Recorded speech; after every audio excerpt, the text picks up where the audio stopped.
साल भर से ज्यादा हो गए, बोलो साल भर से ज्यादा हो गए, पूरा गाजा बर्बाद हो गया, फिलिस्तीन बर्बाद हो गया, लेकिन इन अरब बादशाहों को, अरब के इन बादशाहों को रहम नहीं आया। आज तक उनकी कोई मदद करने वाला नहीं, कोई हिमायत करने वाला नहीं, कोई खुलकर बोलो बोलो उनकी तरफ से बोलने वाला नहीं, आवाज उठाने वाला नहीं। ये 57 मुल्क वाले अपने हाथों में चूड़ियां पहन चुके हैं। मुसलमान कहते हैं ये मुसलमान के नाम पर धब्बा है, धब्बा। ये बहुत बड़ा दाग है, दाग। ये सिर्फ देखने में लगते हैं कि मुसलमान है, लेकिन हकीकत क्या है? नबी ने फरमाया कि मेरी उम्मत पर वो जमाना जरूर आएगा जैसा बनी इसराइल पर आया। जैसा बनी इसराइल कौन है? बनी इसराइल कौन है? ये अमेरिका बनी इसराइल है, ये इजराइल बनी इसराइल है, ये जितने ईसाई हैं सब बनी इसराइल से है, ये जितने यहूदी हैं सब बनी इसराइल से है। और नबी ने क्या कहा कि मेरी उम्मत पर वो जमाना जरूर आएगा जैसा बनी इसराइल पर आया। जो हाल उनका हुआ वही हाल मेरी उम्मत का होगा। जो काम उन लोगों ने किया वही काम मेरी उम्मत के लोग करेंगे। अगर उसने अपने मां के साथ बदफेली की होगी तो मेरी उम्मत में भी कुछ छोकरे होंगे, कमीने होंगे जो उसी के रास्ते पर चलेंगे। आगे सुनिए, नबी फरमाते हैं वो लोग 72 फिरकों में बंट गए, लेकिन मेरी उम्मत उनसे दोस्ती की वजह से 73 में बटेगी। एक जन्नती 72 जहन्नमी। ये 72 जहन्नम में इसलिए जाएंगे कि नाम तो अब्दुल्ला होगा, नाम तो मोहम्मद होगा, नाम तो बोलो खुर्शीद होगा, नाम तो सुहैल होगा, नाम तो अब्दुल गफ्फार होगा, नाम तो बोलो सलमान होगा। कहने को मुसलमान होंगे मगर अंदर से सब यहूदी बन चुके होंगे, अंदर से सब यहूदी बन चुके होंगे। याद रखिए, ये 72 फिरके के लोगों का कनेक्शन उन्हीं 72 यहूदियों से, 72 बनी इसराइल के लोगों से होगा, जो कहने को तो मुसलमान होंगे लेकिन अंदर से सब यहूदी। दिल यहूदी, दिमाग यहूदी, सोच यहूदी, कैरेक्टर यहूदी, चाल चलन यहूदी, पूरा माहौल, पूरा मुआशरा उनका यहूदी बन चुका होगा। इस हदीस को जब आप सुन चुके तो अब मेरी तरफ देखिए। आज से 250 बरस पीछे चलिए। कहां? जल्दी बोलो। आज से 250 बरस पीछे चलिए। पूरे अरब का माहौल अलग था। जोर से बोलो, पूरे अरब का माहौल अलग था। जब तक तुर्कियों की हुकूमत थी पूरी दुनिया में मुसलमानों का एक जलवा था, मुसलमानों का एक रोबो दबदबा था। लोग मुसलमानों को इज्जत की नजर से देखा करते थे, लेकिन तुर्कियों की हुकूमत के पीछे यहूदी लोग हाथ धोकर पड़े थे कि इसको कब खत्म किया जाए, इसको कब बर्बाद किया जाए, ताकि अरब में मेरी एंट्री शुरू हो जाए। जो मुझ पर पाबंदियां लगी है, मेरा आना जाना अरब में शुरू हो जाए। यहूदी लोग पीछे पड़े थे, मौका नहीं मिल रहा था, लेकिन एक ऐसा मौका आया कि उसने 2 मशहूर घराने के आदमी को पकड़ा, जवान छोकरे को पकड़ा। एक का नाम आले सऊद, दूसरे का नाम मोहम्मद बिन अब्दुल वहाब नजदी। इन दोनों को पकड़ के यहूदियों ने खूब भड़काया। बोलो, यहूदियों ने तुर्कियों के खिलाफ इनको बहकाया और इनको जंग करने पर मजबूर कर दिया। फिर क्या हुआ? आले सऊद ने, मोहम्मद बिन अब्दुल वहाब नजदी ने अपनी फौजें तैयार की और तुर्कियों से मुकाबला करना शुरू कर दिया, जंग करना शुरू कर दिया। मुसलमान शहीद होने लगे, अहले सुन्नत का कत्ले आम किया गया, औरतों का बाल मुड़वा दिया गया, मर्दों की दाढ़ी छील दी गई, मर्दों की दाढ़ी को मुड़वा दिया गया। सारे मुसलमानों को उस बेईमान मोहम्मद बिन अब्दुल वहाब नजदी ने और आले सऊद ने सारे मुसलमानों को मुशरिक बताया और कत्ले आम शुरू करवाया। मोहम्मद बिन अब्दुल वहाब नजदी और आले सऊद ने पूरे अरब के अंदर जलजला पैदा कर दिया। तुर्की लोगों ने देखा कि कत्ल मुसलमान हो रहा है, खून मुसलमान का बह रहा है, ये हुकूमत के लालच, ये हुकूमत के लालची है, इनको कुर्सी चाहिए, ये यहूदियों के दलाल है, ये यहूदियों के एजेंट है।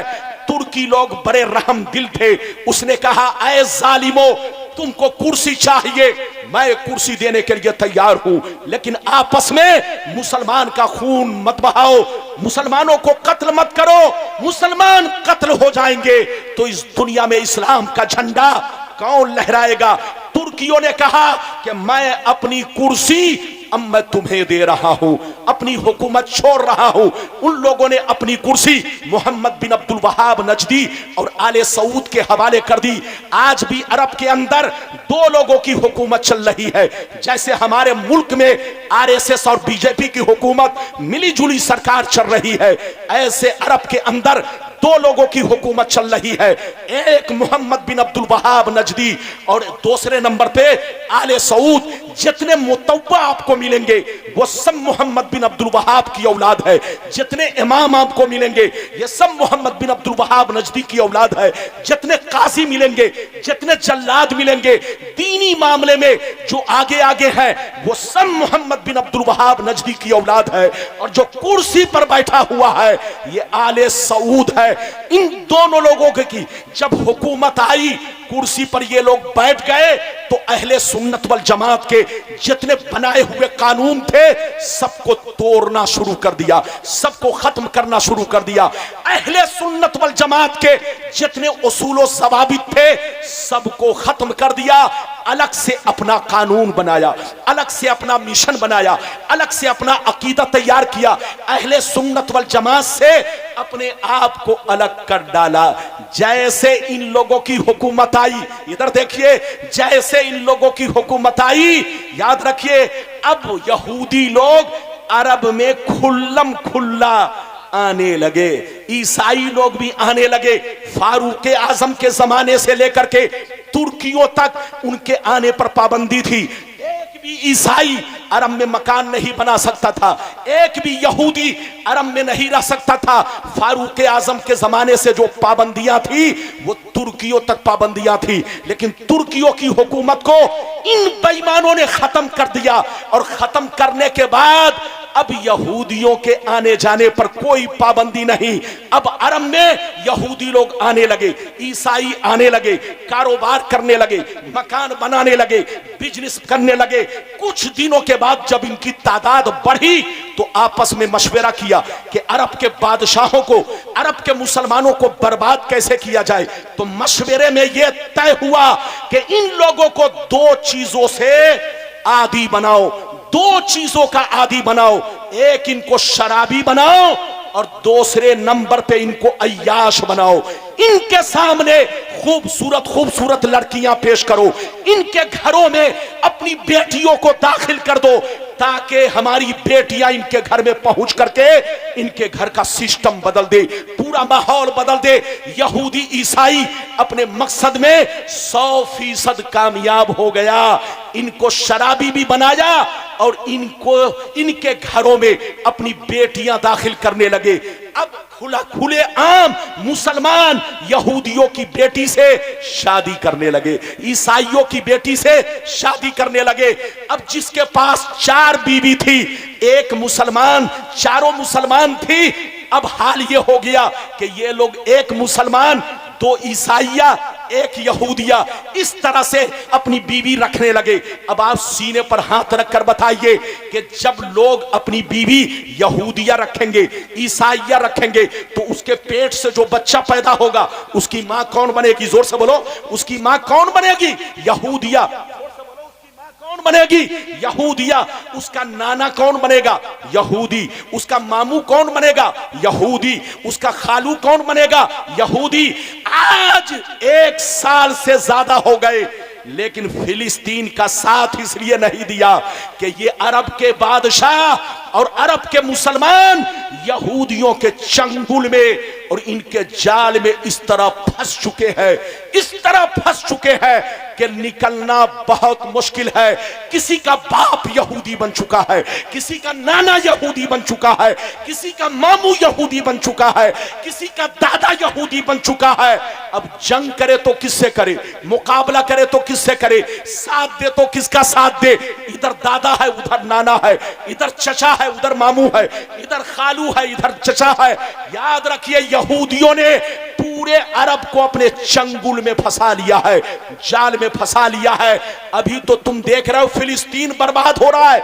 अगर इनको होश नहीं आया, जोर से बोलो, अगर ये अरब वालों को होश नहीं आया, तौबा नहीं किए, अगर मुसलमान नहीं बने, तो फिलिस्तीन की आग पूरे अरब को जला डालेगी। ये आग पूरे अरब में फैलेगी। फिलिस्तीन से भी ज्यादा बुरा हाल इन बादशाहों का होगा।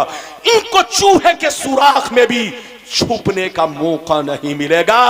अगर ये अपनी हालत नहीं बदले, मुसलमान नहीं बने, तौबा नहीं किए, अय्याशी में मुब्तला रहे, तो इनको भी बर्बादी से कोई बचा नहीं सकता। आज फिलिस्तीन का नंबर है, कल इनका नंबर आएगा।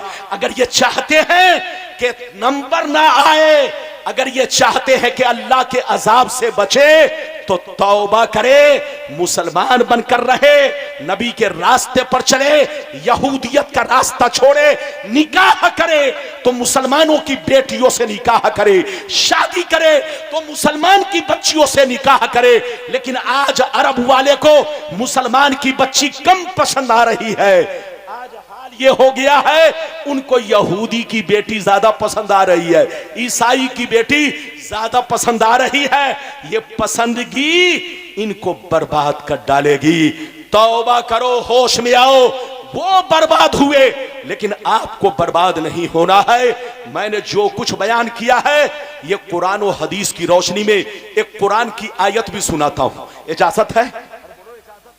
कुरान की आयत भी सुनिए, ध्यान से सुनिए। 6वां पारा, रूकू नंबर 12।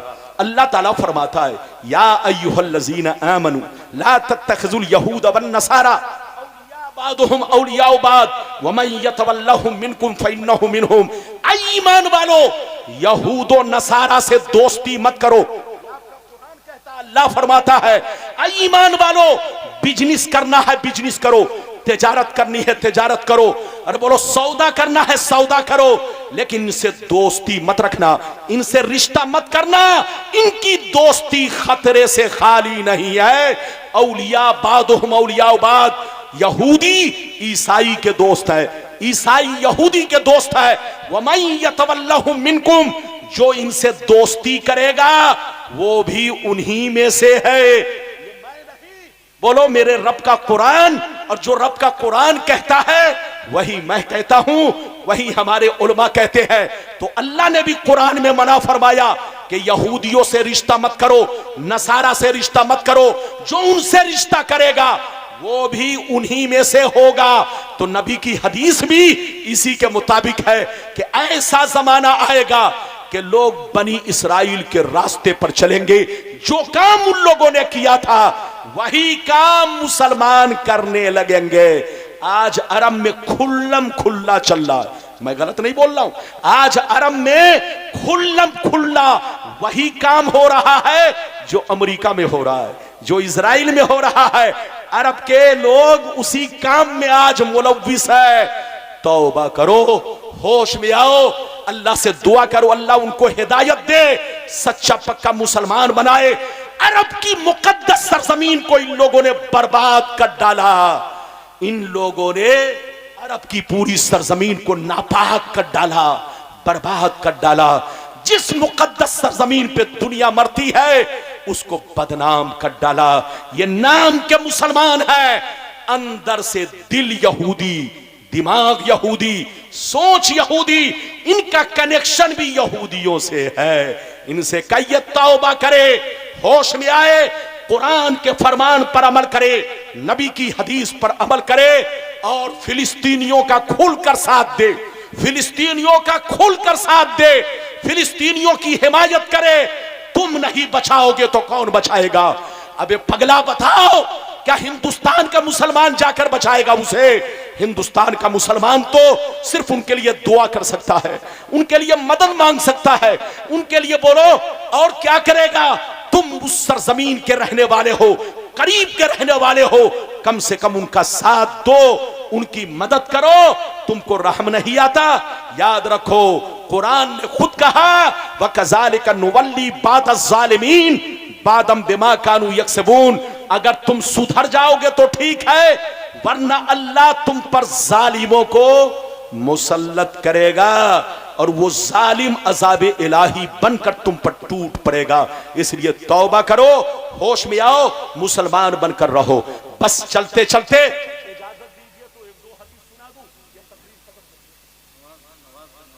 नहीं, जबरदस्ती नहीं, अब मेरी तकरीर खत्म हो रही है।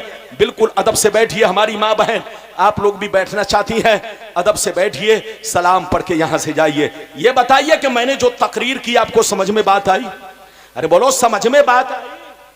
हाँ, मैंने जो कुछ बयान किया है किस्सा कहानी नहीं, हदीस की रोशनी में बयान किया है, कुरान की आयत से बयान किया है। वो जमाने में मुअज्जज थे मुसलमान होकर, आज हम खार हुए तारीके कुरान होकर। आज भी हो जो इब्राहिम सा ईमा पैदा, आग कर सकती है अंदाजे गुलिस्ता पैदा। आज बस चलते चलते अब दो हदीस आपके सामने, एक अपनी माँ बहन के लिए, एक अपने नौजवान भाइयों के लिए। इजाजत है? जल्दी बोलो, इजाजत है? अगर इजाजत है तो 10 मिनट की बात है, बर्दाश्त कर लो। सारा मजमा हाथ उठाकर बोलो सुभान अल्लाह। और जोर से बोल दो सुभान अल्लाह, और जोर से बोलो सुभान अल्लाह। माशाअल्लाह, गौर से सुन लो, अल्लाह अल्लाह, गौर से सुन लो। अन हकीम बिन मुआविया, मिशकात शरीफ, किताबुन निकाह, जिल्दे सानी, सफा नंबर 283, सफा नंबर 283। अन हकीम बिन मुआविया रदियल्लाहु तआला अन्हु क़ाल क़ुल्तु या रसूल अल्लाह मा हक़्क़ु ज़ौजति अहदिना अलैहि फ़क़ाल अलैहिस्सलाम अन तुतिमहा इज़ा तइमता व तक्सुहा इज़ा तसैता वला तज़रिबिल वजह वला तुक़ब्बी वला तहजुरु इल्ला फिल बैत। जोर से बोल दो सुभान अल्लाह। बहुत शानदार हदीस, बस 10 मिनट में तकरीर खत्म। टोपी पहनो, जल्दी से पहनो। ये बताइए कोई बात तो नहीं? तो बोलिए कोई बात खत्म तो नहीं करनी? 2 हदीस पढ़ दूं, इजाजत है? चूंकि मैं नहीं चाहता कि दूसरे का हक मारा जाए, हमारे शोरा भी मौजूद हैं, सबको आप सुनेंगे। 2 हदीस, चूंकि मैंने आपसे वादा किया था कि मैं आपको एक, हाँ तो एक हदीस तो सुना दिया, एक और बाकी है। पहले मतलब सुन लीजिए, मतलब सुन लीजिए। इधर देखिए, हजरत हकीम बिन मुआविया रदियल्लाहु ताला अन्हु फरमाते हैं, एक दफा मैंने सरकार से पूछा, ये अल्लाह के रसूल, हम पर हमारी बीवियों का हक क्या है? अल्लाह के रसूल, हम पर हमारी बीवियों का हक क्या है? तो नबी ने क्या कहा? गौर से सुनिए। नबी ने इरशाद फरमाया, ऐ हकीम बिन मुआविया, तुम पर तुम्हारी बीवी का हक ये है, जितना अच्छा खाना तुम खाओ उतना अच्छा खाना बीवी को खिलाओ, जितना कीमती कपड़ा तुम पहनो उतना कीमती कपड़ा बीवी को पहनाओ, और जब गुस्सा आ जाए तो उनके चेहरे पर तमाचा ना मारो, जब गुस्सा आ जाए तो हल्के हाथ बदन पर मारो, हल्के हाथ बदन पर मारो। लाठी डंडा से मारना गुनाह है, हल्के हाथ बदन पर मारो। जब वो नाफरमानी करे, जब वो नाफरमानी करे, गुस्सा आ जाए तो चेहरे पर तमाचा ना मारो, डंडे से ना मारो, डंडे से ना मारो, हल्के हाथ बदन पर मारो, और उनको गालियां मत दो, वला तो कब्बी, उनको गालियां मत दो, उनको गालियां मत दो, उन पर लान तान मत करो। आगे सुनिए, नबी फरमाते हैं, और जब गुस्सा इंतहा को पहुंच जाए, जब गुस्सा इंतहा को पहुंच जाए तो 3 तलाके एक साथ ना दो। बात समझ में आ रही है? अरे जोर से बोलो, बात समझ में आ रही? क्या कहा? फिर से बोलो। अगर आप हदीस सुन चुके तो मोहब्बत से बोलो सुभान अल्लाह। इधर देखो, बहुत कीमती हदीस, गौर से सुनिए। नबी फरमाते हैं, इधर देखिए, साहबा ने, हजरत हकीम बिन मुआविया ने पूछा, है अल्लाह के रसूल, हमारी बीवी का हम पर हक क्या? तो नबी ने कहा कि जितना अच्छा खाना तुम खाओ बीवी को भी खिलाओ, जितना कीमती कपड़ा तुम पहनो बीवी को भी पहनाओ, और जब गुस्सा आ जाए, तुम्हारी बात ना माने, ना फरमानी करे, तो डंडा से मत मारो, जूता से मत मारो, चप्पल से मत मारो, अपने कमर के बेल्ट से मत मारो। याद रखो, अगर मारना है तो हल्के हाथ उनको सीधा करने के लिए बदन पर मारो, वला तो कब्बे, और उनको गालियां मत दो, लान तान मत करो, गालियां देना गुनाह है। और आगे सुनिए, नबी फरमाते हैं कि अगर गुस्सा इंतहा को पहुंच जाए, तलाक देने की नौबत आ जाए, तो तीनों तलाकें एक साथ ना दो। अगर तुमको सुधारना है, तलाक देनी है, तो सिर्फ एक तलाक रजई दो, सिर्फ एक तलाक रजई दो। इधर देखिए, तलाक अगर किसी ने तीनों तलाकें एक साथ बीवी को दे दिया, तो देने से तलाक तो हो जाएगी, जोर से बोलो, तलाक तो हो जाएगी, मगर एक साथ तीनों तलाक देना हराम, हराम, हराम, बहुत बड़ा गुनाह है। जब तीनों तलाकें एक साथ दी जाती है, तो आसमान और जमीन कांपने लगते हैं। अल्लाह की मखलूक जो रूए जमीन पर है, उस पर लानत भेजती है। याद रखो, तीनों तलाकें एक साथ देना हराम, हराम, हराम। अगर बीवी नाफरमान हो, बीवी बदचलन हो, तुम्हारी बात ना मानती हो, तुमसे लड़ाई करती हो, तुम्हारे माँ बाप को गालियां देती हो, तुमको परेशान करती हो, तो पहले बातों से समझाओ। अगर बातों से ना समझे तो हल्का हाथ, एक दो हाथ पीठ पर मारो, डंडा मत मारो, जूता मत मारो, चप्पल मत मारो, किसी लोहे से मत मारो, हल्के हाथ उनके बदन पर मारो, ताकि वो सुधर जाए, गलती से तौबा कर ले। और नबी फरमाते हैं, फिर भी ना सुधार आए, फिर भी उसका बोलो किरदार सही ना हो, फिर भी नाफरमानी करे, अगर तलाक की नौबत आ जाए, तो सिर्फ एक तलाक रजाई दो, सिर्फ एक तलाक रजाई दो। अगर एक तलाक रजाई तुमने दिया, तो बीवी को तीन हैज तक, तीन हैज का मतलब समझ रहे होंगे, जो औरतों की महीने में आदत होती है, जिसको आप लोग अपनी जबान में MC बोलते हैं, याद रखिए। तो अगर किसी ने अपनी बीवी को एक तलाक दिया, तो एक तलाक में कितना अच्छा मौका, कितना सुंदर मौका है। तीन तलाक देने की कोई जरूरत नहीं है। आप गुनाह क्यों कर रहे हो? तीनों तलाक आज के जवान छोकरे अपनी बीवी को तीनों तलाक एक मर्तबा दे देते हैं, गुनाह में भी मुलव्विस होते हैं, और बाद में अफसोस जाहिर करते हैं। अगर नबी के रास्ते पर चलते तो बाद में तुम्हें अफसोस ना होता। नबी ने फरमाया, तीनों तलाक एक साथ मत दो। अगर बीवी बदचलन हो, बदमाश हो, नाफरमान हो, तुम्हारी बात ना माने, अगर इंतहा को मामला पहुंच जाए, तो सिर्फ एक तलाक रजाई दो, और एक तलाक रजाई दे करके 3 MC तक इंतजार करो। इधर देखिए, 3 MC तक इंतजार करो। पहला महीना आया, MC आई, पाक हो गई, अगर सुधर गई तो तुम उसको लौटा लो, अगर वो सुधर गई तो तुम उसको लौटा लो। लौटाने का तरीका यह है कि बातचीत शुरू कर दो, निकाह करने की जरूरत नहीं है। लौटाने का तरीका यह है कि सिर्फ बातचीत शुरू कर दो, एक साथ जैसे रहते थे वैसे रहना सहना शुरू कर दो, तो तुम्हारी बीवी हो जाएगी। बोलो, तुम्हारी बीवी जैसे पहले थी वैसे अब भी रहेगी, निकाह करने की कोई जरूरत नहीं है। और अगर पहली MC के बाद, पाक होने के बाद अगर सुधार नहीं आया, तो फिर दूसरे महीना इंतजार करो, फिर MC आई, अगर पाक हो गई तो तुम, अगर वो तौबा कर लेती है, गलतियों से बाज आ जाती है, तो अभी भी तुमको दूसरे महीना में मौका है, तुम उसको लौटा लो। लौटाने का तरीका यह नहीं है कि निकाह करो, निकाह भी आपका बाकी है।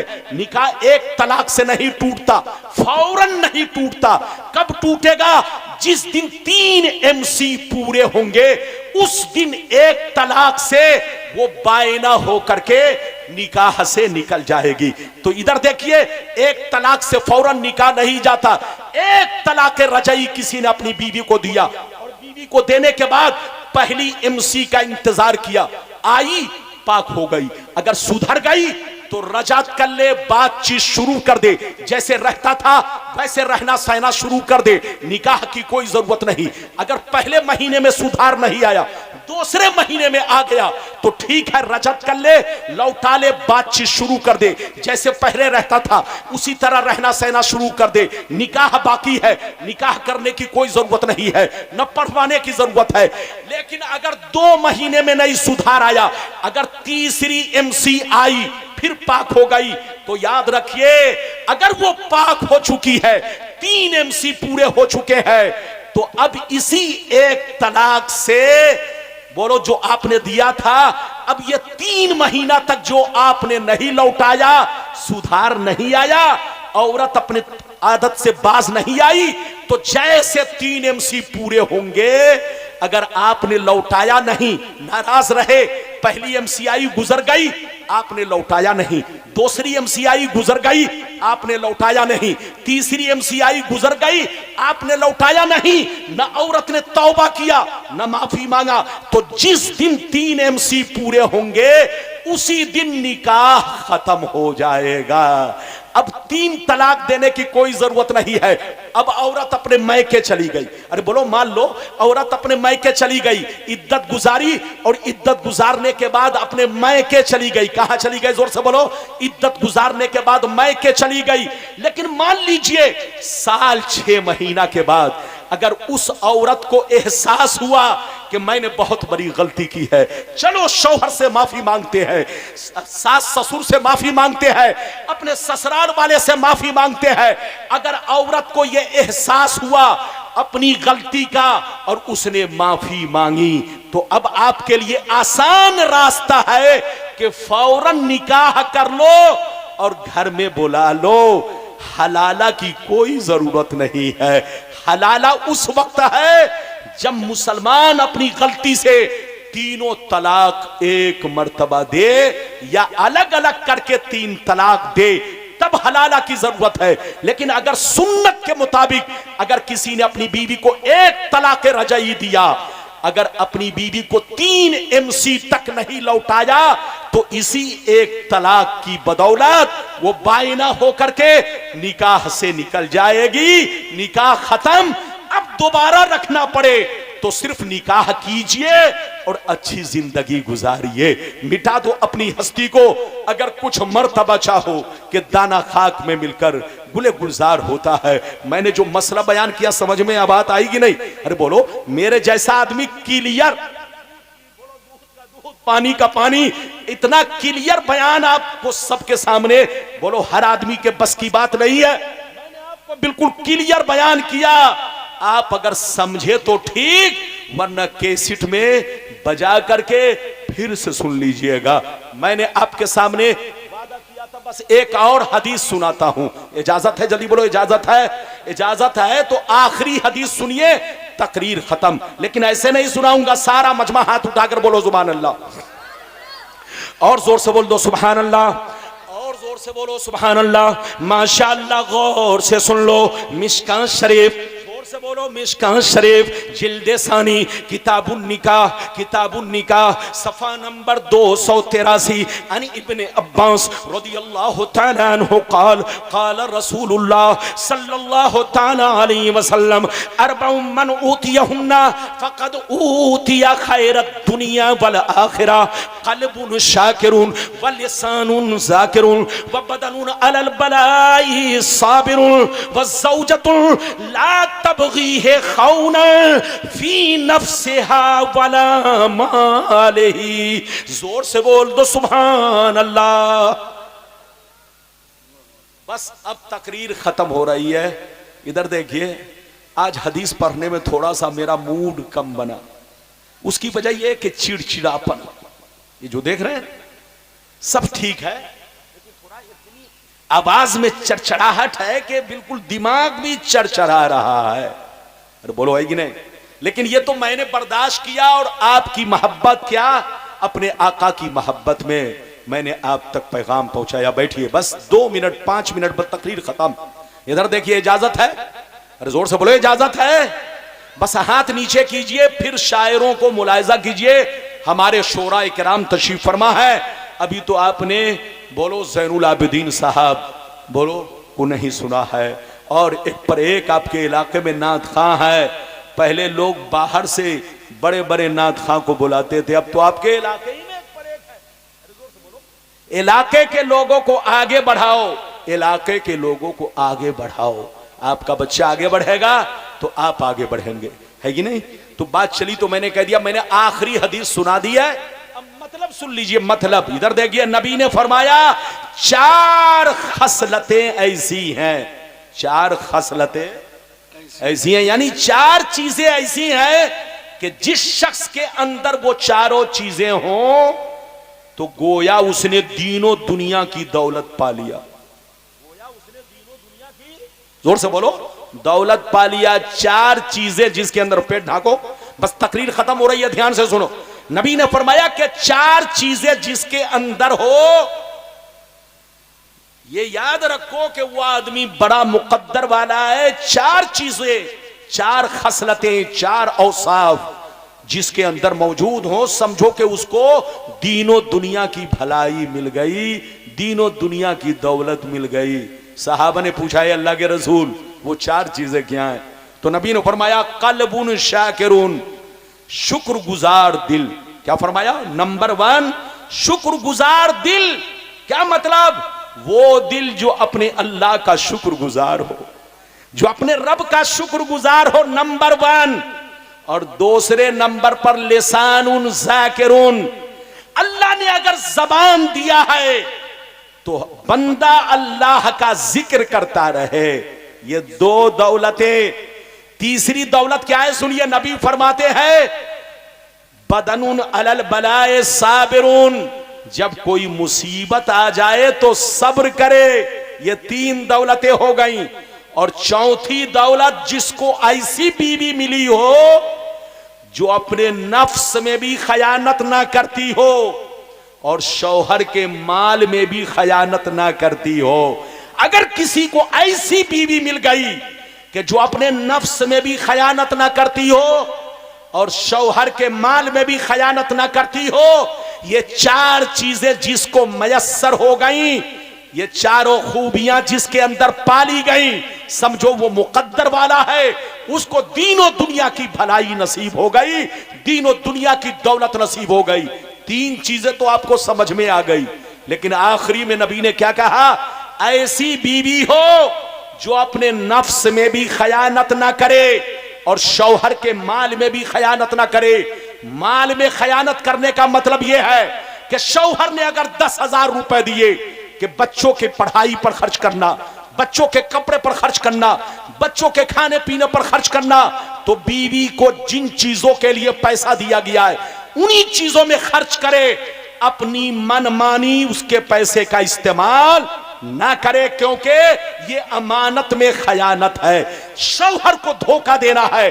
शौहर ने तो कहा था कि जाओ मेरे बच्चे को इससे अच्छा खाना खिलाओ, अच्छे कपड़े पहनाओ, अच्छी तालीम दो, बच्चे को पढ़ाओ लिखाओ, बच्चे की सही परवरिश करो। ये हुआ शौहर के माल में खयानत ना करना।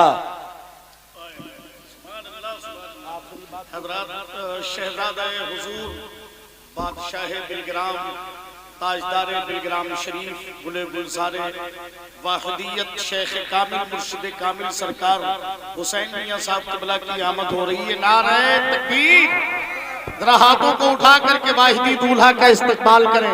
नारे तकबीर, नारे रिसालत, नारे रिसालत, गुले गुलजारे वाहिदियत शेख तरीकत आमद सरकार हुसैन मिल्लत, आमद सरकार हुसैन मिल्लत। इश्क मोहब्बत, इश्क मोहब्बत, वाहिदी दूल्हा।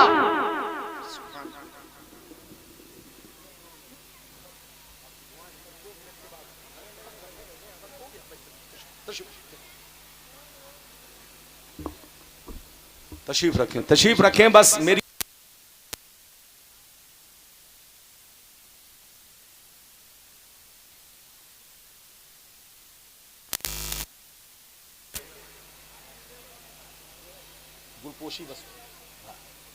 बैठिए बैठिए जल्दी तशरीफ रखिए। हाँ तो मैं अर्ज कर रहा था बस अपनी बातें मुकम्मल करके कुर्सी से हटूं। इधर देखिए मैं अर्ज कर रहा था नबी ने क्या कहा, जल्दी बोलो चार चीजें जिसके अंदर मौजूद हो, चार खूबियां, चार खसलतें जिसके अंदर। बस हो गया, बस देख रहे तकरीर कर रहे हैं, बैठिए तशरीफ रखिए। बैठे, तकरीर के दरमियान ये सब नहीं होना चाहिए, बैठिए। एक तो पूरा बदन भीगा है, अरे पूरा बदन भीगा हुआ गुलाब का आप देख रहे हैं, लगेगा तो पूरा कपड़ा भी खराब होगा, सब खराब होगा। बैठिए तशरीफ रखिए। गुलाब का फूल ही पहनाना था तो शुरू में पहनाते, दौराने तकरीर ये सब नहीं होना चाहिए। मैं ये अर्ज कर रहा था, इधर देखिए तशरीफ रखिए, बस नाराज नहीं होइएगा, बस आप आखिरी बात सुनिए। चार खूबियां जिसके अंदर मौजूद हो, गोया उसको दीनों दुनिया की भलाई मिल गई। आपने सुन लिया, नंबर 1 कल्बुन शाकिरुन, शुक्रगुजार दिल, लिसानुन जाकिरुन। नंबर 2 क्या है, शुक्रगुजार, बोलो जिक्र करने वाली जबान, अल्लाह की याद में मस्त रहने वाली जबान। और तीसरे नंबर पे मुसीबत में सब्र करने वाला बदन। और चौथे नंबर पे वो बीवी जो अपने शौहर के माल में भी खयानत ना करे और अपने नफ्स में भी खयानत ना करे। माल में खयानत करने का मतलब समझ गए, शौहर ने अगर 10,000 रुपए दिए कि तुमको मेरे बच्चे की पढ़ाई पर खर्च करना है, बच्चे की तालीम पर खर्च करना है, बच्चे की खुराक पोशाक पर खर्च करना है, तो जितना कहा है उतना ही करे। ये नहीं कि अपने पैसे को अपने मैके रवाना कर दे या उनके पैसे का गलत इस्तेमाल करे। ऐसा करना बहुत बड़ा गुनाह है, यह शौहर को धोखा देना है, यह शौहर के साथ खयानत करना है। और आगे सुनिए, नफ्स में खयानत करने का क्या मतलब है। नफ्स में खयानत करने का मतलब यह है कि अपने शौहर के रहते हुए दूसरों से नजरें मिलाना, आंख मचोली करना, दूसरों से प्यार करना, दूसरों को अच्छा समझना। अबे याद रखो, वो औरत निहायत ही गद्दार है कि अपने शौहर को छोड़ करके दूसरों की तरफ लालच रखे, अपने नफ्स का सौदा करे, अपने शौहर के साथ गद्दारी करे, अपने शौहर को धोखा दे। नबी ने फरमाया, वो औरत जो अपने नफ्स में खयानत करती है वो शौहर को धोखा देती है। ऐसी औरत को जिंदा रहने का कोई हक नहीं है। इसलिए खबरदार, अपने नफ्स को शरीयत के दायरे में रखो।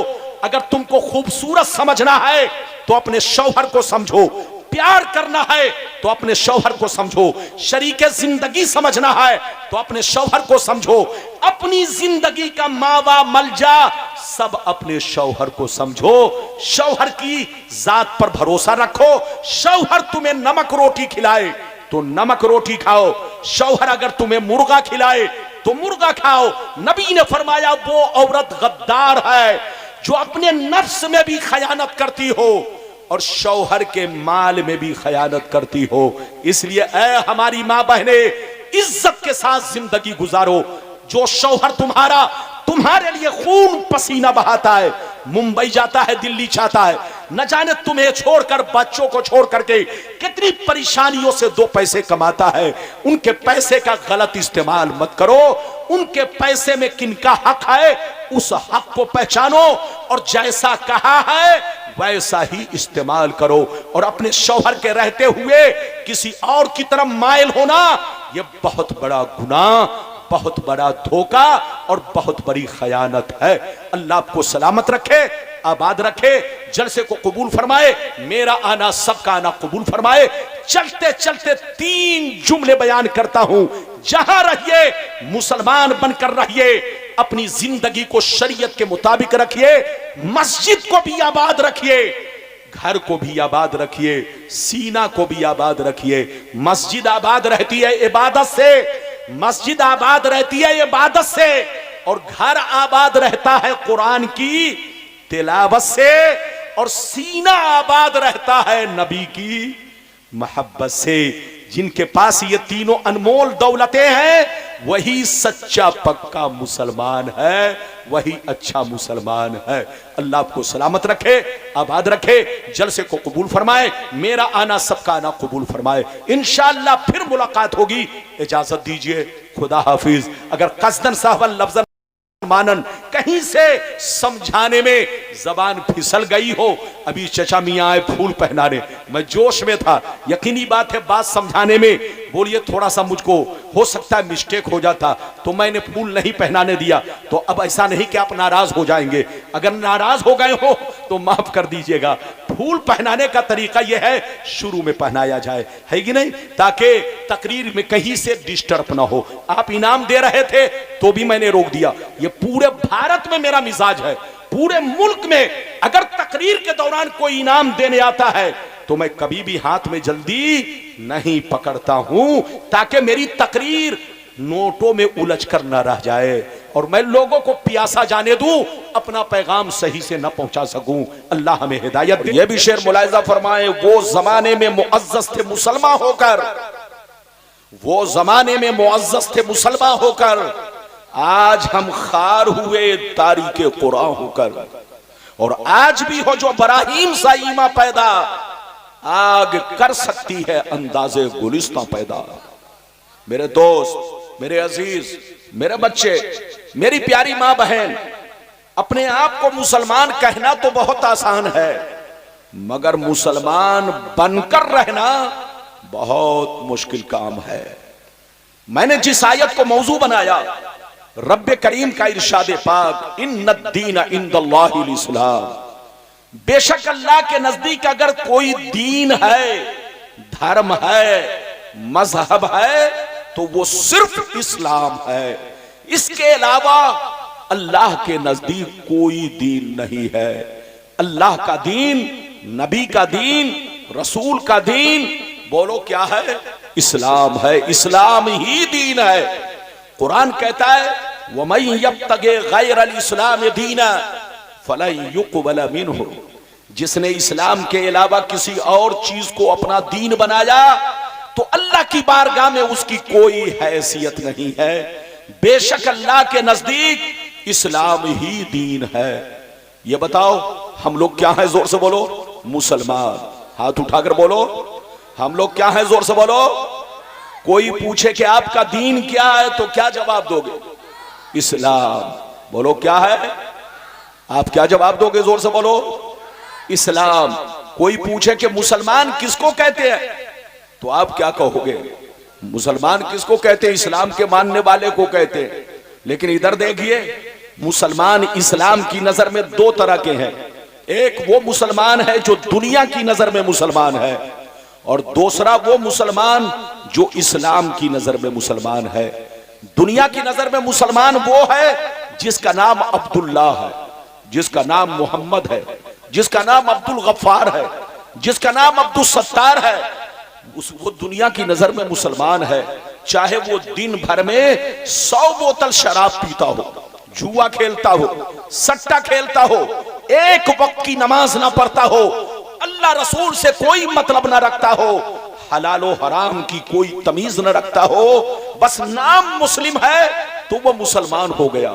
ये दुनिया की नजर में मुसलमान है, मगर शरीयत की नजर में, इस्लाम की नजर में मुसलमान किसको कहते हैं? इधर देखिए, मुसलमान वो है जो सच्चे दिल से अल्लाह रसूल से सच्ची पक्की मोहब्बत रखे और अपनी जिंदगी को शरीयत के मुताबिक रखे। इधर देखिए, इसका नाम मुसलमान है। ये मुसलमान शरीयत की नजर में है, ऐसा मुसलमान इस्लाम की नजर में है। मुसलमान उसको कहते हैं जो 5 वक्त नमाज का पाबंद हो। मुसलमान उसको कहते हैं कि रमजान का 1 महीना रोजा रखता हो। मुसलमान उसको कहते हैं जो अपनी जिंदगी को शरीयत के मुताबिक रखता हो। मुसलमान उसको कहते हैं जो हराम से बचता हो, हलाल खाता हो। इसका नाम मुसलमान है। आज लोग कहते हैं मुसलमान बड़ा परेशान है। 190 करोड़ मुसलमान, आज पूरी दुनिया में तुम्हारी कोई हैसियत नहीं है, क्योंकि तुम डुप्लीकेट बन चुके हो, ओरिजिनल नहीं हो। कहने को तो मुसलमान हो, लेकिन तुम ईसाइयत के रंग में रंग चुके हो, यहूदियत के रंग में रंग चुके हो। तुम्हारा किरदार यहूदी की तरह, तुम्हारा चाल चलन यहूदी की तरह, तुम्हारा रख रखाव यहूदी की तरह, तुम्हारा बोल चाल यहूदी की तरह। पूरी जिंदगी को आज के दौर में मुसलमान यहूदियत के रंग में रंग चुका है, ईसाइयत के रंग में रंग चुका है। यही वजह है कि आज तबाही हमारे सामने है। जूता खा रहे हैं, कोई बोलने वाला नहीं है। बोलो, डंडे खा रहे हैं, कोई बोलने वाला नहीं है। याद रखिए, सच्चे मुसलमान बनो, पक्के मुसलमान बनो। सच्चा मुसलमान वो है जो अपने नबी का अलमबरदार हो। सच्चा मुसलमान वो है जो शरीयत का वफादार हो। सच्चा मुसलमान वो है जो अपने आप को शरीयत के रंग में रंग चुका हो। सच्चा मुसलमान वो है जो अपने नबी के रास्ते पर चलता हो, यहूदियत के रास्ते से नफरत रखता हो, ईसाइयत के रास्ते से नफरत रखता हो। मुसलमान वो है जो खाना खाए तो इस्लाम के मुताबिक, पानी पिए तो इस्लाम के मुताबिक, अपनी बच्ची की शादी करे तो इस्लाम के मुताबिक, निकाह की महफिल सजाए तो इस्लाम के मुताबिक। इसका नाम सच्चा पक्का मुसलमान है। आपका कुरान कहता है, वांतुमुल आलौन इन कुंतुम मोमिनीन, दुनिया में तुम ही इज्जत वाले रहोगे, दुनिया में तुम ही शान वाले रहोगे, दुनिया में तुम ही मर्तबे वाले रहोगे। शर्त यह है कि तुम्हारा ईमान भी पक्का रहे और तुम सच्चे मुसलमान बनकर रहो। तो दुनिया की कोई ताकत तुम्हें हिला नहीं सकती। लेकिन आज जो तुम बर्बाद हो रहे हो, ये तुम्हारी गलती है, तुम्हारा कसूर है। पहले मैं वो हदीस सुनाना चाहता हूं, इधर देखिए कि मुसलमानों को किस तरह अपने पैगंबर के रास्ते पर चलना चाहिए। फिर जैसे जैसे वादा किया है मैं आपको हदीस सुनाऊंगा। बिल्कुल अदब से बैठे, मुकम्मल तकरीर सुनकर यहां से जाएं। आइए, सबसे पहले अगर हदीस सुनना चाहते हैं तो सारा मजमा आप लोग अदब के साथ हाथ उठाकर कहें सुभान अल्लाह, और जोर से बोले सुभान अल्लाह। माशाअल्लाह, गौर से सुने। तिरमिज़ी शरीफ जिल्दे सानी बाबुल अमसाल सफा नंबर 113, अन जाबिर बिन अब्दुल्लाह अल अंसारी रदियल्लाहु तआला अन्हु क़ाल खरज अलैना रसूलुल्लाह सल्लल्लाहु तआला अलैहि वसल्लम फ़क़ाल इन्नी रायतु फिल मनाम कान्ना जिब्राईल इंदा रासी व मीकाईल इंदा रिजली यक़ूलु अहदुहुमा ले साहिबिही इज़रिब लहू मसला फ़क़ाल इस्मा समियत उज़ुनुका वाक़िल अक़ला क़ल्बुका इन्नमा मसलुका व मसलु उम्मतिका कमसले मलिकिन इत्तख़ज़ा दारा सुम्मा बना फ़ीहा बैता सुम्मा जाला फ़ीहा माइदा सुम्मा बासा रसूला यदउन नासा इला तामिही फमिनहुम मन अजाब रसूला व मिनहुम मन तरकहु फल्लाहु हुवल मलिक वद्दारु हुवल इस्लाम वल बैतु वल जन्नह व अंता या मुहम्मद रसूल फमन अजाबका दखलल इस्लाम दखलल जन्नह व मन दखलल जन्नत अकला मा फीहा। नारे तकबीर, नारे रिसालत, मसलके आला हजरत, फैज़ाने आला हजरत, हजरत अनस मियां साहब क़िबला। नारे तकबीर, नारे रिसालत।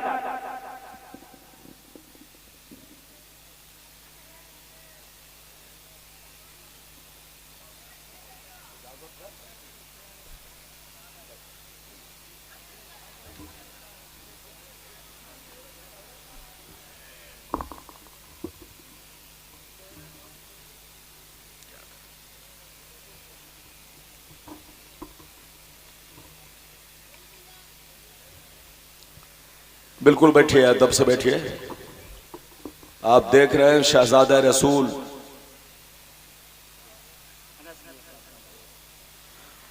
शहजादा रसूल हुजूर अनस मियां साहब क़िबला तशरीफ ला चुके हैं। इनकी जियारत कीजिए और साथ ही साथ आप तकरीर भी समाप्त कीजिए। बिल्कुल अदब से बैठे। अभी मैंने आपको एक हदीस सुनाई, अभी तो मेरी तकरीर का आगाज है। आप मिजाज बनाएंगे तो इंशाअल्लाह मैं बोलने की कोशिश करूंगा। हजरत सईद हजरत जाबिर रदी अल्लाह ताला अन्हु फरमाते हैं, एक दफा गौर से सुनिए, हजरत जाबिर रदी अल्लाह ताला अन्हु फरमाते हैं, एक दफा मेरे सरकार सहाबा के दरमियान आए और सहाबा से कहा, सहाबा आज मैंने ख्वाब देखा है कि मेरी बारगाह में जिब्रील तशरीफ लाए और मीकाइल तशरीफ लाए। मैंने ख्वाब देखा कि जिब्रील अमीन मेरे सर के पास और हजरत मीकाइल मेरे पांव के पास बैठे हुए हैं और आपस में कह रहे हैं, मोहम्मद की कोई मिसाल तो बयान करो, मोहम्मद की कोई मिसाल तो बयान करो। सरकार फरमाते हैं, मेरी आंखें सो रही थी मगर दिल जाग रहा था। जिब्रील क्या कहते हैं, गौर से सुनिए, इस बात को ध्यान से सुनिए। जिब्रील कहते हैं, या रसूल अल्लाह, आपकी मिसाल, आपके उम्मत की मिसाल उस बादशाह की तरह है जिस बादशाह ने एक हवेली बनाई, हवेली में घर बनाया, घर में दस्तरखान बिछवाया, दस्तरखान पे खाना लगवाया और अपने एक आदमी को भेजा, जाओ लोगों से कह दो बादशाह की दावत है। तो जिसने दावत कबूल किया वो खाना खाया और जिसने कबूल नहीं किया खाना नहीं खाया। या रसूल अल्लाह, बिल्कुल इसी तरह अल्लाह बादशाह है, इस्लाम हवेली है, मकान जन्नत है, आप खुदा के रसूल हैं। आपने लोगों से फरमाया नमाज पढ़ो, आपने फरमाया रोजे रखो, आपने फरमाया ज़कात दो, आपने फरमाया आए औरतों की जमात पर्दे में रहो। तो जिसने आपकी दावत को कबूल किया वो इस्लाम में दाखिल हुआ और जो इस्लाम में दाखिल हुआ वो जन्नत में दाखिल हुआ और जो जन्नत में दाखिल हुआ जन्नत का ऐशो आराम उनको मिलेगा। जोर से बोलो सुभान अल्लाह। सुभान अल्लाह। बिल्कुल आप अदब से बैठे। इतना साउंड बॉक्स लगा दिया है कि आवाज चिड़चिड़ा रही है, बोलने में कान को धक्का लग रहा है। 2 साउंड बॉक्स स्टेज के लिए बहुत था, लेकिन इन्होंने 5-5 साउंड बॉक्स, ये सारा जो सिस्टम बिगड़ा है शायरों ने बिगाड़ा है। हाँ? एक वक्त ऐसा आएगा कि लोग शायरों के कमर में साउंड बॉक्स बांध देंगे, लो सुनो, जिधर से सुनना है सुनो। इतने साउंड बॉक्स की कोई जरूरत नहीं थी, ज्यादा लगाने से आवाज खराब होती है। शायर लोग तो इको के बलबूते पर चल जाते हैं, शायर लोग तो इको के बलबूते पर चल जाते हैं, लेकिन हम जैसे मौलवियों का कुछ उम्र निकल जाता है। आप क्या समझते, आप मुझे पहचानते हैं, मैं कोई नया चेहरा नहीं, बहुत पुराना हूं, लेकिन आप मुझे अगर बेबस कर देंगे तो मैं तकरीर कैसे कर सकता हूं। मैं 2-2 घंटा तक बोलता हूं, घड़ी भी नहीं देखता, लेकिन बेबस हो जाऊं तो यकीनी बात है आधा घंटा भी मुश्किल है। तो इसकी आवाज का धक्का और चिड़चिड़ापन बोलने में मेरे हौसला को पस्त कर रहा है। लेकिन अब मैं क्या करूं, अब जो चीज जैसे है वैसी रहने दो, वरना कहीं मामला बिगड़ न जाए। तो बिल्कुल अदब से बैठे, होश में बैठे।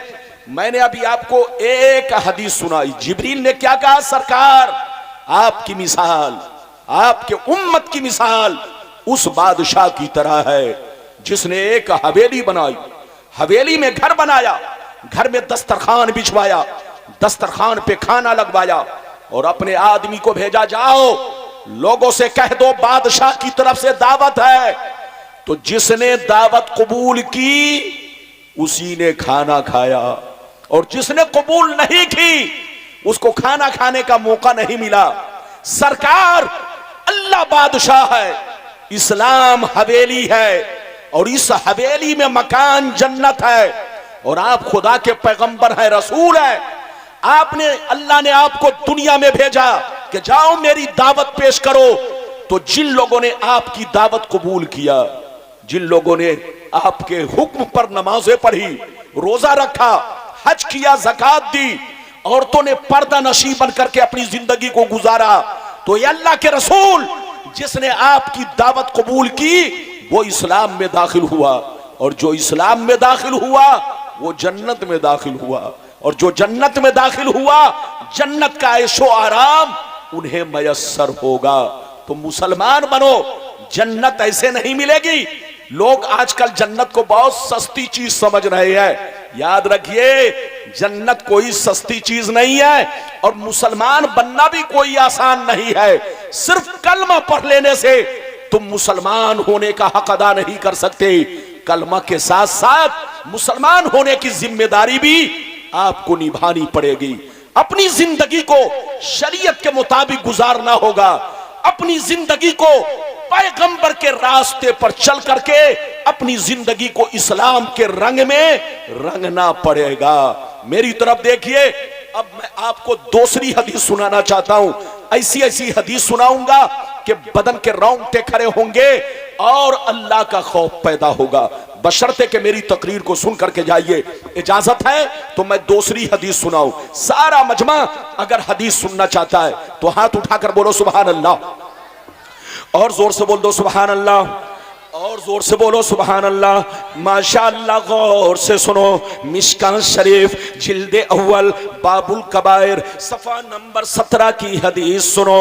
अन अबी हुरैरता रदियल्लाहु तआला अन्हु क़ाल क़ाल रसूलुल्लाह सल्लल्लाहु तआला अलैहि वसल्लम इज्तनिबु सबल मुबिकात क़ील वमा हुन्ना या रसूलल्लाह फ़क़ाल अश्शिरकु बिल्लाह वस्सिह्र व अक्लुर रिबा व अक्लु मालिल यतीम व क़त्लुन नफ्सिल्लती हर्रमल्लाहु इल्ला बिल हक़ व तवल्ली यौम ज़फ़ व क़ज़फ़ुल मुहसनात। नबी ने इरशाद फरमाया, 7 चीजें ऐसी हैं। कितनी चीजें? जोर से बोलो। 7 चीजें ऐसी हैं जो तुम्हें हिलाक कर देंगी, जो तुम्हें बर्बाद कर देंगी, जो तुम्हारी नस्लों को मिटा देगी। 7 चीजों से जरूर बचा करो, 7 चीजों से तौबा करो।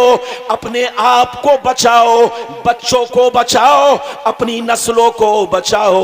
गौर से सुनिए, सहाबा ने पूछा 7 चीजें क्या हैं? तो नबी ने इरशाद फरमाया, पहला नंबर अल्लाह के साथ किसी को शरीक ठहराना। पहला नंबर अल्लाह के साथ किसी को शरीक ठहराना। दूसरा नंबर किसी मुसलमान को बर्बाद करने के लिए जादू सीखना सिखाना। तीसरा नंबर किसी गरीब मुसलमान की मदद ना करना। अगर मदद मांगे तो पैसा देकर सूद खाना, रिश्वत खाना। चौथा नंबर किसी गरीब की जमीन पर नाजायज कब्जा करना, उनके मकान पर, उनके माल पर, उनकी जमीन पर नाजायज कब्जा करना। पांचवा नंबर किसी का नाहक खून बहाना। छठवां नंबर दीन की बात आ जाए तो पीठ दिखाकर भागना। सातवां नंबर पाक दामन औरतों पर झूठा इल्जाम लगाना। ये 7 चीजें ऐसी हैं जो तुम्हें हिलाक कर देंगी, जो तुम्हें बर्बाद कर देंगी। इसलिए शिर्क से तौबा करो, जादू से तौबा करो, रिश्वतखोरी से तौबा करो, हराम पैसा कमाने से तौबा करो, हराम खाने से तौबा करो, किसी का नाहक खून बहाने से तौबा करो। दीन की बात आ जाए तो पीठ दिखाने से तौबा करो। अगर तौबा कर लोगे तो अल्लाह माफ कर देगा। अगर तौबा नहीं करोगे तो तुमको बर्बादी से कोई बचा नहीं सकता।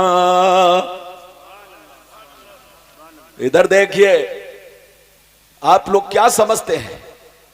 मुसलमान कहना और है, मुसलमान बनकर रहना बहुत मुश्किल काम है।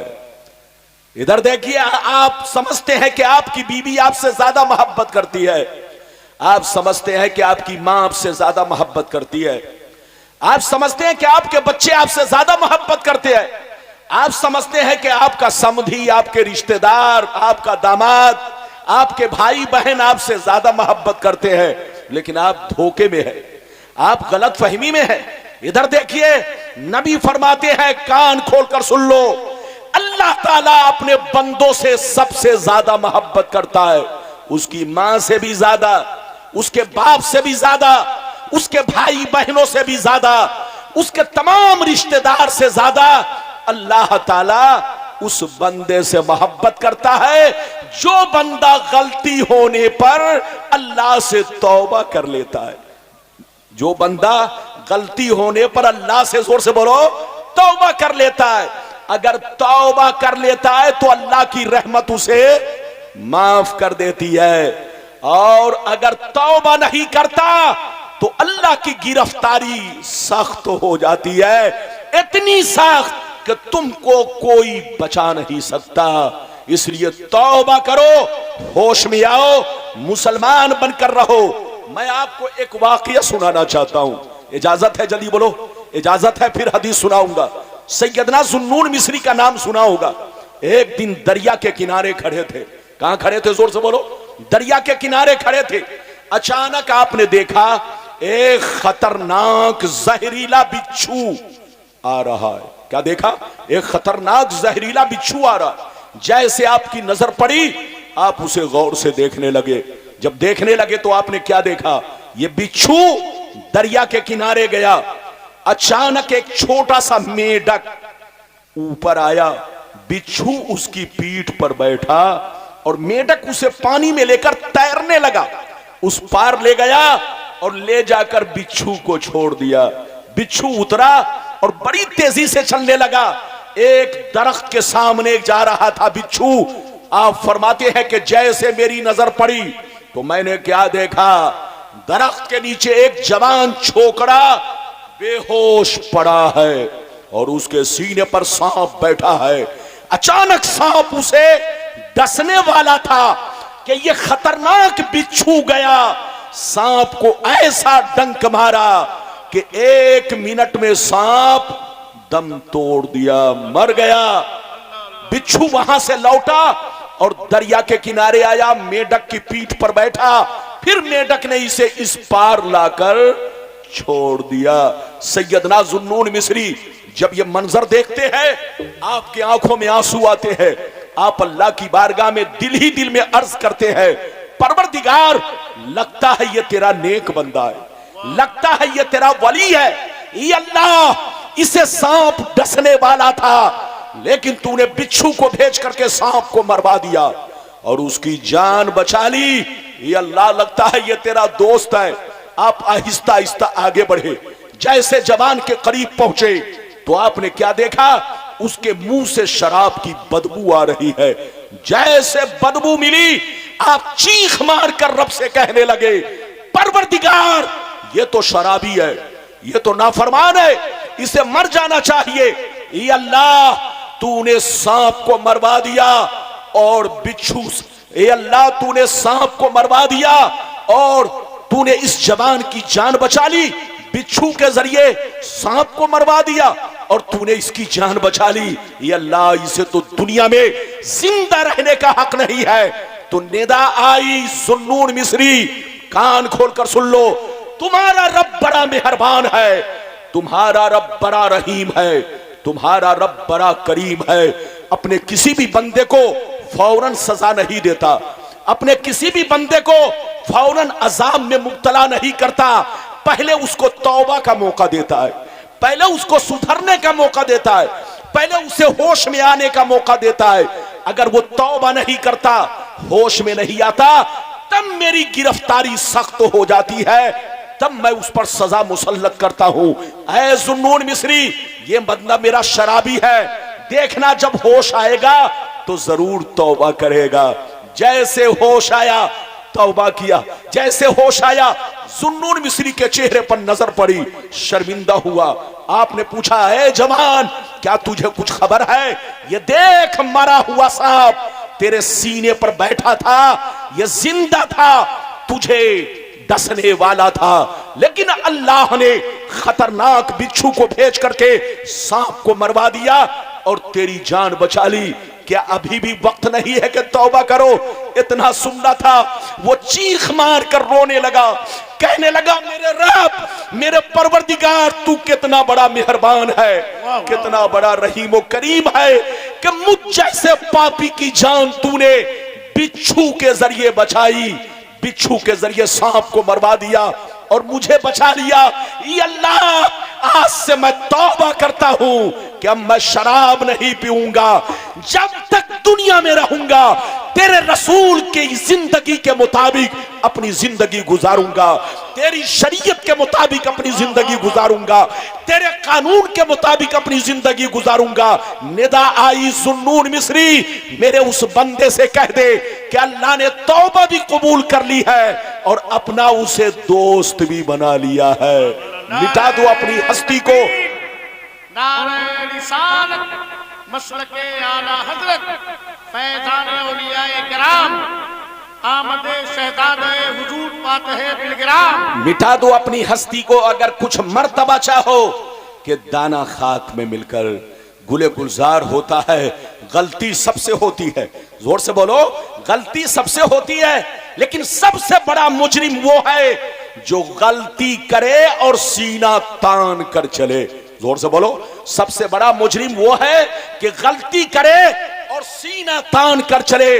अबे पागल की औलाद, तुम्हारा ज़ैनुल आबिदीन तो कुछ नहीं बिगाड़ पाएंगे, गुलाम रब्बानी कुछ नहीं बिगाड़ पाएगा, हुजूर अनस मियां तुम्हें कुछ नहीं कहेंगे, लेकिन तुम उस रब्बुल आलमीन के सामने क्या जवाब दोगे जिसकी निगाहे कुदरत में कोई चीज पोशीदा नहीं है? तुम क्या क्या कर रहे हो वो सारी चीजें नोट हो रही है। जब कब्र में पहुंचोगे तो वहीं से तुम्हारा अंजाम शुरू हो जाएगा। तौबा करो, होश में आओ, मुसलमान बनकर रहो। कुरान कहता वान तुमुल आलौन इन कुंतुम मोमिनीन, दुनिया में तुम ही इज्जत वाले रहोगे, तुम ही मर्तबे वाले रहोगे, तुम ही शान वाले रहोगे। शर्त यह है कि पक्के मोमिन और पक्के मुसलमान बनकर रहो, और अगर डुप्लीकेट बन गए तो तुमको बर्बादी से कोई बचा नहीं सकता। आज देख लो आपके सामने दुनिया में क्या हो रहा है। अरे बोलो, देख रहे हो कि नहीं? आप अपने मुल्क ही में देखो, आप ड्रामा चल रहा है। अरे बोलो, मुल्क ही में देखो किस कदर ड्रामाबाजी हो रही है, फिर भी आपको होश में नहीं है, फिर भी आपको होश नहीं आ रहा है, फिर भी आप नमाजी नहीं बन रहे, फिर भी आप तौबा नहीं कर रहे। तौबा करो, होश में आओ, सच्चे मुसलमान बनो। अभी तो मैंने आपको 2 हदीसें सुनाई है, ये लगता है कि थक गए। बोलो, थके तो नहीं है? जोर से बोलो, थके तो नहीं है? अगर थके नहीं है, मैं आपका पुराना मौलवी हूं, यकीनी बात है पुराने लोगों की कदर करना चाहिए। इस इलाके में शायद कोई गांव बचा होगा, लगता है कि इस्माइलपुर में भी मैं बोल चुका हूं, है ना? ये नाम लगता है ज़हन में है। इस्माइलपुर में भी मेरी तकरीर हो चुकी है, और जब इस्माइलपुर में भी हो चुकी है तो यकीनी बात है इस इलाके में अक्सर गांव में मेरी तकरीर हो चुकी है। तो याद रखिए, मैं आपको 2 हदीस सुना चुका हूं, अब तीसरी हदीस सुनाना चाहता हूं, कलेजा दहल जाएगा, कलेजा। आप हदीस सुनिए और मुसलमान बनकर रहिए ताकि दुनिया आपको जलील ना कर सके। जोर से बोलो, दुनिया आपको जलील ना कर सके, रुसवा ना कर सके।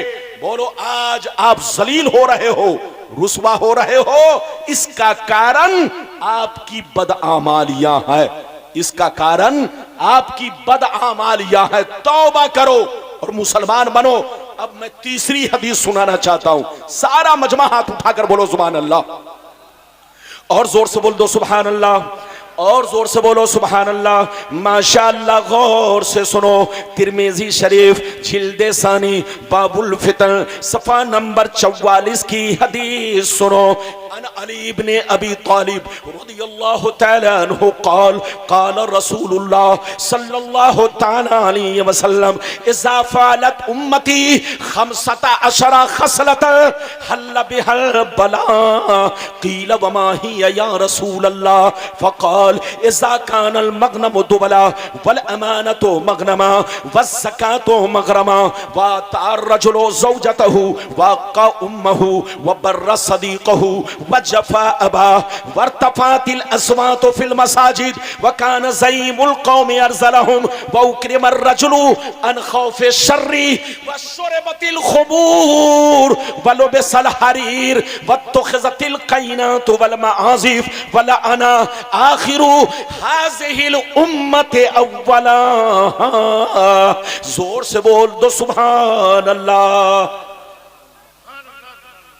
इजाजत है और बोलो इजाजत है। बच्चे को बैठाइए। इनाम कभी भी मौलाना के हाथ में नहीं पकड़ाना चाहिए। ये बच्चा आया, मैंने इनाम नहीं पकड़ा, मैं तकरीर करता कि इनाम पकड़ता। इनाम पकड़ने का मतलब तकरीर उलझ गई। क्या हो गई? और जिसकी तकरीर उलझ गई वो कौम को क्या सुलझा सकता है? कौम को सुलझाने के लिए जरूरी है कि उनकी तकरीर उलझी ना हो, सुलझी हो। और हाथ में जहां पैसा गया तो अच्छे अच्छों की तकरीर उलझ जाती है।